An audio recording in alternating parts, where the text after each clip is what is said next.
All right, everyone, buckle up, because we are diving deep today Yippee. into some fascinating data Oh, yeah. about, get this, U.S. congressional resignations. Exciting. Over a century's worth. A century. We're talking 1901 all the way to 2024. Wow. That's a lot of data. It is. And, we're going beyond just the numbers. Okay. Yeah. This isn't just, looking at spreadsheets. Right. We're going to be talking about how American politics has shifted over time. Interesting. Especially when it comes to women in Congress. I'm ready. So the title of the analysis we're looking at today is Hit me with it. Gender Dynamics in Congressional Resignations.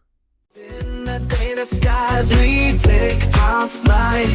Trends and numbers come to life. Colors and charts, they dance and play. Showing truth in a visual way. In GenderDecoded we uncover truths and stories like no other. In the data waves we find the secret maps of humankind.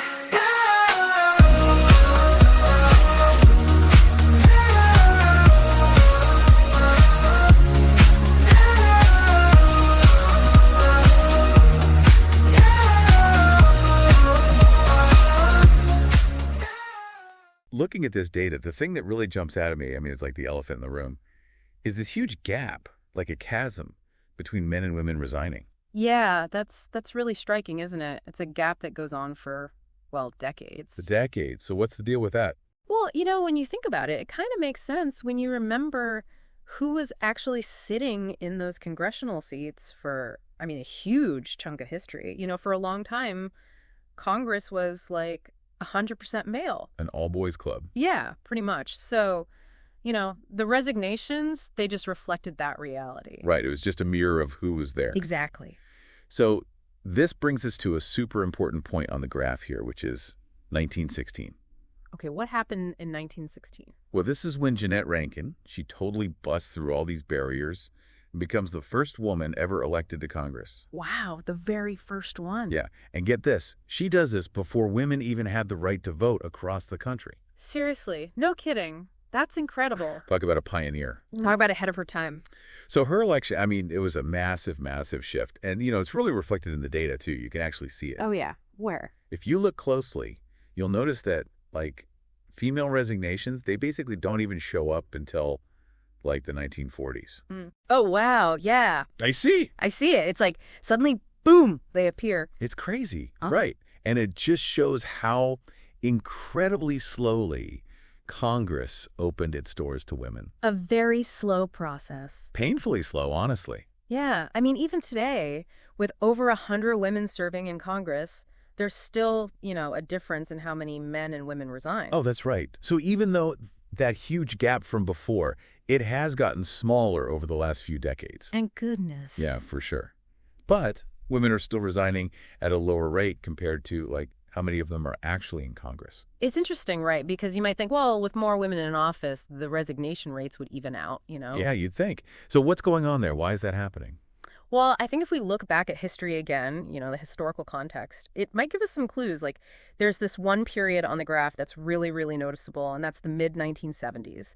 And there's this crazy, huge spike in resignations. Oh, I see that. And most of them, almost all of them are men. Interesting. What was going on then? Well, this lines up perfectly with, you guessed it, the Watergate scandal. Oh, Watergate. Of course. Right. It was a total political earthquake. It shook the entire nation, and you can clearly see, it's right there in the data.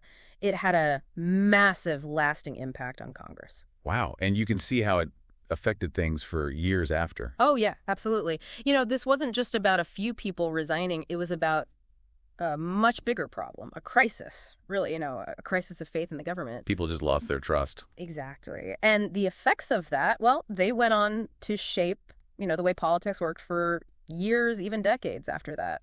It's crazy how one event can have such ripple effects. It really is. Okay, so moving into more recent times, the graph, it starts to look a bit more, kind of stable. Yeah, it levels out a bit. Although that gap between men and women resigning, it's still there. Like a stubborn stain. So what do you think is going on there? That is the million-dollar question, isn't it? It's something a lot of people are thinking about. Some folks just say, well, maybe this difference is because women in Congress, they're just more committed to their jobs, you know? That's interesting. I mean, because they had to fight so hard to get elected in the first place. Yeah, they had to overcome so many obstacles. Exactly. And then there are others who say, well, maybe it's because of all the pressure and scrutiny women in politics face, you know? They're under a microscope. Ah, so maybe it's a tougher environment. Right. It's a complex issue for sure, and I don't think there's just one simple answer. It's like a tangled knot. Exactly. You got to look at all sides of it. You got to think about, like, you know, the whole fight for equal representation. And then there are these kind of like cultural expectations about, you know, women in leadership roles. And don't forget the media, right? They're all over everything. Oh, right. The media definitely plays a role. So, yeah, it's complicated. There's a lot to unpack there. Definitely a lot to think about. But, you know, going back to Jeanette Rankin and her story, it makes you wonder if she could win a seat in Congress, you know, before most women could even vote. What does that tell us? About what? About, like, the power of persistence, you know, and how much things can actually change, even if it takes a long time. Yeah.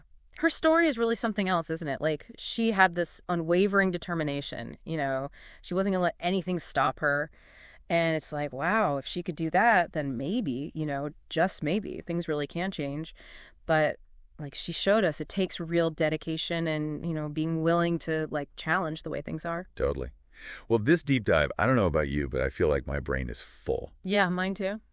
It's amazing how, you know, we started with just numbers and then boom, we ended up with this like whole story about American politics. The numbers came to life. They did. But now it's making me think like, okay, so what about the future of Congress? You know, Yeah. What's that going to look like? Right. Like, will men and women resign at the same rate someday? And, you know, what can we all do to make that happen or to make things better? Big questions. Big, important question. Well, we're going to leave those questions with you guys. That's something to ponder. Definitely worth thinking about. Huge thanks to you for joining us on this deep dive. It's been a wild ride. My pleasure. And until next time, keep exploring, keep learning, and stay curious about the world. See you guys later. Bye, everyone.